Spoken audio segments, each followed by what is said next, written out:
Hi hello నమస్తే welcome back to iDream media. So ఈరోజు మనతో ఉన్నారు హైకోర్టు అడ్వకేట్ అయిన నాగేశ్వరరావు పూజారి గారు. మీకు సార్ గురించి తెలిసిందే, డివోర్స్కి సంబంధించి కానీ చాలామంది రకరకాల డెసిషన్స్ ఓన్గా తీసుకుంటూ ఉంటారు. బట్ అవి ఒక ప్రొఫెషనల్ కన్సల్టెంట్స్ వీళ్ళని కలిసి ఒక లాయర్ని కలిసి డెసిషన్ తీసుకుంటే దానికి రైట్ సొల్యూషన్ ఫాస్ట్గా రావడానికి స్కోప్ ఉంటుంది అనమాట. ఇక ఈరోజు ఎపిసోడ్లో ముఖ్యంగా మనము ఎస్ఆర్ నగర్లో జరిగిన ఒక హత్య కేసు, ఇది హత్య అంటున్నారు కొంతమంది బలవన్ మరణం అని చెప్తా ఉన్నారు. అసలు ఏం జరిగింది అనేది ఈరోజు ఎపిసోడ్లో తెలుసుకుందరు. కానీ నమస్కారం సార్. ఎస్ఆర్ నగర్లో ఉన్న ఒక లేడీ డాక్టర్, మానసిక వైద్యురాలని చెప్పవచ్చు. అయితే తన పేషెంట్ ఒక మానసిక రోగిని పెళ్లి చేసుకోవడం జరిగిందనమాట. తను కాస్త ట్రీట్ చేసి అయ్యో పాపం అని చెప్పేసి పెళ్లి చేసుకుంది. అయితే ఏం జరిగింది, కొంతకాలం తర్వాత ఈ రోగి ఎవరైతే ఉన్నారో తన భర్తగా మారిన పర్సన్ తననే వేధించడం మొదలుపెట్టాడు అనమాట. ఆ వేధింపులు తట్టుకోలేక ఎంతవరకు వెళ్ళిందంటే ఆవిడ బలవన్ మరణం చేసుకుందని చెప్పేసి వార్తలు వస్తున్నాయి. కాదు హత్య అని చెప్పేసి ఏమో వాళ్ళ పేరెంట్స్ చెప్తా ఉన్నారు. ఈ కేసుని ఏ విధంగా చూడొచ్చు అంటారు? ఇప్పుడు మనం ప్రధానంగా ఒక 1 year నుంచి కనుక గమనిస్తే సమాజంలో మ్యాట్రిమోనల్ ఇష్యూస్లో హత్యలు, ఆత్మహత్యలు అనేటివి డ్రాస్టిక్ చేంజెస్ వస్తున్నాయి, అంటే పెరుగుతున్నాయి. ఓకే, మ్యాట్రిమోనల్ ఇష్యూస్లో చంపడం కానీ చనిపోవడం కానీ జరుగుతున్నాయి ఎక్కువ. ఇవి రెగ్యులర్గా పేపర్లలో కానీ మనకు సోషల్ మీడియాలో కానీ ప్రధానంగా టీవీలలో కానీ డైలీ ఏదో ఒక సంఘటన, అంటే చంపడం కానీ లేదా చచ్చిపోవడం కానీ జరుగుతున్నది. ఓకే, దీనికి పేదవాళ్ళు, మధ్యతరగతి వాళ్ళు, ధనవంతులు అనేది ఏం డిఫరెన్స్ ఏం లేదు. ఓకే, ఐదర్ అక్రమ సంబంధాలు పెట్టుకోనన్నా చంపేస్తున్నారు, లేదా ఏదో ఒక ప్రాబ్లం ఉంది నేను చచ్చిపోతానన్నా చచ్చిపోతున్నాను.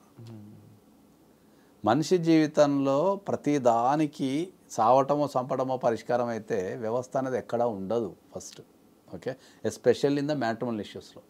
ఓకే, ఇప్పుడు నేను ఏం చెప్తా అంటే ఏంటంటే, దేనికైనా సరే అందరికీ చాలా స్పష్టంగా చెప్పేది ఏంటంటే మీ మ్యాట్రిమోనల్ ఇష్యూస్లో కనుక ఏదన్నా కనుక తేడాలు వస్తే ఫస్ట్ ఇమ్మీడియట్లీ ఒక ఎక్స్పర్ట్ని సంప్రదించడం చెప్తా. ఎక్స్పర్ట్ని సంప్రదించడం చెప్తా. ఎందుకంటే మీకు ఓన్గా డెసిషన్ చేసుకునే శక్తి ఉండకపోవచ్చు. ఓకే, మీరు ఆ హరాస్మెంట్ వల్ల కావచ్చు, లేకపోతే ఇంకో రకరకాల థాట్స్ వల్ల కావచ్చు, మీరు పంచుకోవడం ద్వారా ఒక ఎక్స్పర్ట్తో మీరు పంచుకుంటే మీకు ఆ సమస్య సాల్వ్ అయ్యే అవకాశం ఉంటుంది. ఓకే, ఇప్పుడు చాలామంది ఏం చేస్తున్నారు, పంచుకోవటంలే, వాళ్ళు ఒంటరి అయిపోయి ఎవరికి చెప్తే ఏమవుతుందో ఎందుకో అని చెప్పేసి వాళ్ళు కుంగిపోవడమో వీళ్ళు చంపడమో చేస్తున్నారు. అది ఎంత డేంజర్ విషయం ఏంటి అంటే, సమాజం మీద దీనిపైన మాట్లాడటానికి ఎవరు రెడీగా లేరు. అందరు చూస్తున్నారు దాని కామెడీ కిందనో, ఓకే, రీల్స్ పెట్టడం కిందనో, కామెడీ కిందనో, ఇట్లా జరిగిందా ఫలానా అట్లా జరిగిందంట అని చెప్పుకుంటున్నారు తప్ప, మరి ఇది ఎందుకు సమాజ పోకలు ఎటుపోతున్నాయి, మరి సమాజం ఎటుపోతుంది, మరి మ్యాట్రిమోనల్ ఇష్యూస్లో ఏం తేడా వస్తుంది, మరి ఎందుకు ఇది జరుగుతుంది అనే విషయాన్ని అయితే ఎవరు సీరియస్గా ఆలోచిస్తానులే. ఎవరు కాలేదంటే నా వరకు రాదు కదా, నా వరకు వచ్చినప్పుడు చూద్దాంలే అనుకుంటున్నారు. వీళ్ళందరికీ అర్థం కాని విషయం ఏంటంటే, సమాజం అనే దాంట్లో మనం కూడా ఉన్నాం. అది ఎప్పుడొకప్పుడు మనల్ని తాకే అవకాశం ఉంటుంది. కాబట్టి మ్యాట్రిమోనల్ ఇష్యూస్లో బిఫోర్ మ్యారేజ్ 100% మనం కౌన్సిలింగ్ తీసుకోమని చెప్తాం. Before marriage pre marital counselling is recommended for 100%. అంటే ఈ ప్రీ మ్యారిటల్ కౌన్సిలింగ్లో మీరు ఏమేం చెప్తారు, ఏ విషయాల గురించి మాట్లాడతారు, అండ్ అది మీ ద్వారానే జరిగితే ఎటువంటి లాభాలు వాళ్ళకు ఉంటాయి కాస్త చెప్తారు? ప్రీ మ్యారిటల్ కౌన్సిలింగ్లో మనం ప్రధానంగా చూసేది ఏంటంటే, ఆ మ్యాచ్ అనేది వీళ్ళిద్దరికి సెట్ అవుతుందా కాదా, సెట్ అయితే ఏమేమి చేంజెస్ చేసుకోవాలనేది మన ప్రధాన దృష్టి. ఎందుకు అంటే ఏంటంటే, ఒక సంబంధం చూసినప్పుడు ఈ ఇద్దరు తల్లిదండ్రులు, అబ్బాయి తరపున కానీ అమ్మాయి తరపున కానీ, వాళ్ళ క్యాల్కులేషన్స్ అన్ని డిఫరెంట్ ఉంటున్నాయి. మంచి కుటుంబం, లేకపోతే ఆస్తుంది, అందం ఉంది, తెలివితేటలు ఉన్నాయి అని చూస్తున్నారు తప్ప, వీళ్ళిద్దరు కలిసి ఒక ఇంటి కింద జీవించగలుగుతారా లేరా అనేది మాత్రం చూడటం లేదు. వీళ్ళకి జీవితంలో ఎదురయ్యే సమస్యలు వీళ్ళు పరిష్కరించుకోగలుగుతారా లేదా అనేది చూడటం లేదు. ఓకే, సో దానివల్ల ఏంటంటే చాలా కుటుంబాలలో డైవర్స్ అనేది పెరిగిపోయింది.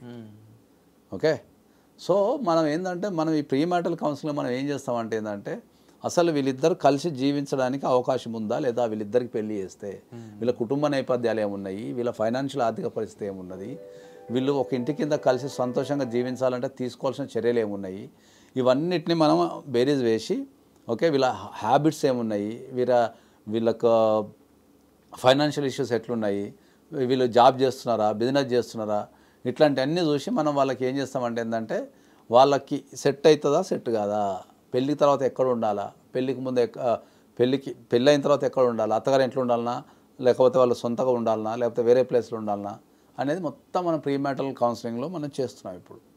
So pre marital counselling is the most important thing అది. తర్వాత పెళ్ళి అయిన తర్వాత కూడా ఇంకేమైనా ప్రాబ్లమ్స్ ఎదురైతే counselling is the most important thing. Counselling అంటే మన ఇంట్లోతోనో ఫ్రెండ్స్తోనో కాదు కౌన్సిలింగ్ తీసుకోవడం ఎప్పుడు కూడా. ఎందుకంటే ఎవరైనా కూడా ఒక సమస్యని వాళ్ళ దృక్పథంలో చూస్తారు, వాళ్ళ దృష్టితోనే చూస్తారు, అదే చెప్తారు వాళ్ళకి. ఓకే, సో సమస్యని బేరీజ్ వేసేయగలిగి దాన్ని బ్యాలెన్సింగ్ చేయగలిగి సమస్య పెద్దది కాకుండా దాన్ని కలపడానికి ట్రై చేయడం అనేది మోస్ట్ ఇంపార్టెంట్ థింగ్ అది. సో అందరూ కౌన్సిలింగ్ వెళ్ళండి అంటే మనకు భారతదేశంలో నెగిటివ్గా ఫీల్ అవుతారు. కాబట్టి నేను స్ట్రాంగ్లీ రికమెండెడ్, నేను ఒక డైవర్స్ కేసులు చాలా చేస్తుంటాను కాబట్టి స్ట్రాంగ్లీ రికమెండెడ్ ఏంటి అంటే మీ మ్యాట్రిమోనియల్ ఇష్యూస్లో ఏ సమస్య వచ్చినా అది చిన్నది కానీ పెద్దది కానీ ఫస్ట్ ఇమ్మీడియట్లీ మీరు ఒక ఎక్స్పర్ట్ని సంప్రదించి ఫస్ట్ మీరు సలహాలు తీసుకోండి, దాంతో మీకు 100% సెట్ అవుతుంది. అండ్ యూజువల్లీ ఇలా చేసినట్లయితే ఇప్పుడు మీరు చెప్పారు 100% సెట్ అవుతుందని చెప్పేసి, అలా జరిగిన ఏదైనా కేస్ స్టడీలో ఇప్పటి వరకు గొడవలు రాకుండా వచ్చినా కానీ వాళ్ళు సర్దుకుని పోయే విధానమైన మైండ్ సెట్ అలవలించుకున్న వాళ్ళు ఇలా ఎవరైనా ఉన్నారా? ఉంటారు, అదే చెప్తున్నాను నేను. 100% ఉంటారు. ఇప్పుడు పెళ్ళి అంటేనే ఒక 2 డిఫరెంట్ వ్యక్తులు, ఇద్దరు వాళ్ళు ఒక ఇంటి కింద కలిసి ఉండాలి. ఇప్పుడున్న సమాజంలో ఏంటంటే ప్రతి ఒక్కరికి ఇండివిజువాలిటీ ఫ్రీడమ్ అనేది పెరిగిపోయింది కాబట్టి ప్రతి ఒక్కరు ఏంటంటే నాది నాది నాది అనుకుంటున్నారు తప్ప మనది అనే పదం వాడతాను ఎక్కడ కూడా. ఓకే, ఈ నాది నుంచి మనదికి వచ్చినప్పుడే మారుతుంది. నువ్వు ఒక వ్యక్తితోని కలిసి జీవించే క్రమంలో కొన్ని సాక్రిఫైస్ చేయాల్సి వస్తుంది కంపల్సరీ. ఎందుకంటే అందరం ఒక తిరుగు ఉండం, కొన్ని హ్యాబిట్స్ ఉండొచ్చు, కొన్ని పద్ధతులు ఉండొచ్చు. కొంతవరకు మనం సాక్రిఫైస్ చేయగలిగితే లైఫ్ అనేది బ్యూటిఫుల్ ఉంటుంది. True sir. అండ్ డెఫినెట్లీ విన్నారు కదండి ఈ విషయం, ఈ కేస్ స్టడీలో ఏం జరిగింది అనేది. అయితే ఇలా ప్రతి ఒక్కరి లైఫ్లో కూడా ఏదో ఒక సిచ్యువేషన్లో గొడవలు అనేవి, ఆ గొడవల నుంచి అది సీరియస్గా వెళ్ళిపోవడం, అక్కడి నుంచి మళ్ళీ వెనక్కి తీసుకోలేని కొన్ని డెసిషన్స్ తీసుకోవడం అలాంటివి జరుగుతూ ఉంటాయి. ఇవన్నిటికీ కూడా ఒకటే ఫుల్ స్టాప్ అని చెప్పొచ్చు, ఒకటే చెక్మేట్ అని చెప్పొచ్చు. అదే సార్ చెప్పిన విధంగా ప్రీ మ్యారిటల్ కౌన్సిలింగ్ అనేది. ఒకసారి దీనికి సంబంధించి డీటెయిల్స్ కోసం మీరు డిస్ప్లే అవుతున్న నెంబర్స్ కాల్ చేసినట్లయితే పూర్తి వివరాలు అనేవి ఇవ్వడం జరుగుతుంది. దాన్ని బట్టి మీరు డైరెక్ట్గా సార్ని కలవన్నా కూడా పర్సనల్ అపాయింట్మెంట్ అనేది బుక్ చేసుకోవచ్చు by calling to the display numbers. And మీకు ఏ డౌట్ ఉన్నా సరే కామెంట్ సెక్షన్లో తప్పకుండా మెన్షన్ చేయండి, మేము తప్పకుండా దానికి రిప్లై ఇస్తాం. వచ్చే ఎపిసోడ్లో మళ్ళీ కలుద్దామండి. Thank you so much.